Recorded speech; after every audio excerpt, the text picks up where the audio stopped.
It's been a full year since I picked up the Samsung Galaxy S24 Ultra, and with the S25 Ultra peeking around the corner, it's been announced, I thought why not share what it's been like living with this beast for a whole year.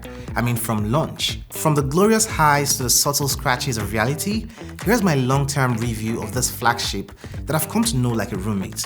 And so without taking much of your time, yo guys, let's get started. When I first unboxed the S24 Ultra, it felt like Samsung had handed me a literal piece of future. The anti-glare glass was pure magic, minimal light reflections, crisp visuals in bright sunlight, and no annoying glare while binge watching at 3 AM. But like most magic tricks, it didn't last forever. 6 months in and I noticed that the screen coating started to peel. I don't even use screen protectors, so maybe I should take part of the blame, but now it feels like my fingerprints are having a rave on this display every time I touch it. Still, credit where it's due.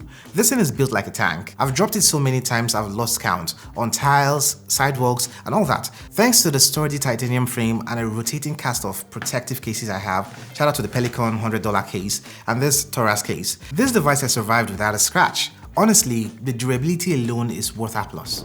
Let's talk about the star of the show, the 6.8-inch dynamic AMOLED display. If displays had a Hall of Fame, this one will be inducted on day one. With a peak brightness of 2600 nits, this smartphone doesn't just laugh at sunlight, it mocks it. Now, I know this isn't the brightest display out there.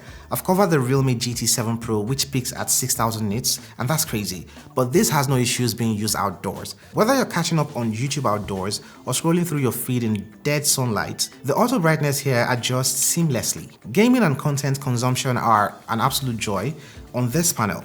The 120Hz refresh rate makes every swipe feel buttery smooth, and the vibrant colors practically jump off the screen. So after a year of using this device, I still find myself randomly staring at this screen and thinking, dang, that's gorgeous. The S Pen. Samsung's beloved stylus is as iconic as ever, and yet I hardly make use of this thing. Sure, this is great for signing documents on the rare occasions I remember it exists, but if you're someone who sketches, annotates, or doodles regularly, this is a dream come true. But this is not for me. For those who swear by this S Pen, I see Valo reviews. It's a game changer. The Bluetooth functionality, air gestures, and the sheer precision are impressive. But for me, it's more like a fancy decoration that lives inside the phone 95% of the time. The Snapdragon 8 Gen 3 processor powering the S24 Ultra has held up beautifully. Whether I'm multitasking, editing photos, or gaming, it tackles everything with ease. No lags, no stutters, just smooth sailing. Gaming on this smartphone is a dream too, especially with the large display and the vapor chamber cooling that keeps overheating at bay. So another thing to consider is the fact that you have Samsung DeX on this device. It deserves a shout out. For those moments when I want a desktop-like experience on the go, it delivered big time. Spreadsheet edits, using it to watch YouTube on a large screen, and all that fancy stuff. That said, the processor isn't the absolute latest anymore. The Snapdragon 8 Elite on newer devices like the iQOO 13 does outperform this in benchmarks, but let's be real here. Unless you're obsessed with numbers, the S24 Ultra still packs more power than most people will ever need. When it comes to cameras, the 200 megapixel main sensor is still one of the best I've ever used. The detail, the vibrancy, the dynamic range, it's all there. Over the past year, I've taken over 1,500 photos with this device, and I can safely say that this camera doesn't disappoint. But there's always a but, right? Samsung downgraded the optical zoom from 10x to 5x compared to the S23 Ultra.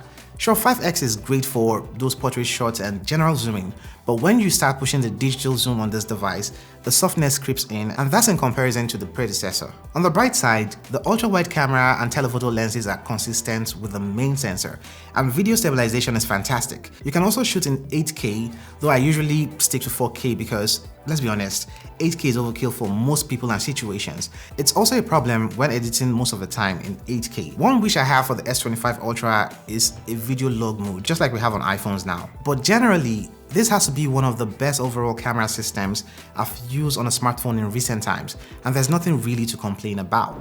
The 5000 mAh battery has aged gracefully. I'm still getting over 7 hours of screen on time, which is fantastic for a year-old device. Wired charging takes around an hour with the 45 watts charger, not included in the box by the way, while wireless charging is a slower but convenient 2 hours. The lack of Qi 2 wireless charging support is a missed opportunity on this smartphone, but it's not a deal breaker. As far as reverse wireless charging to charge accessories, I know it's here, but I've never really touched it. It's like that one feature you know exists, but you never really use. The stereo speakers are solid, but Apple still holds the crown here. Compared to the iPhone 16 Pro Max, the S24 Ultra sounds like it's missing that final layer of richness.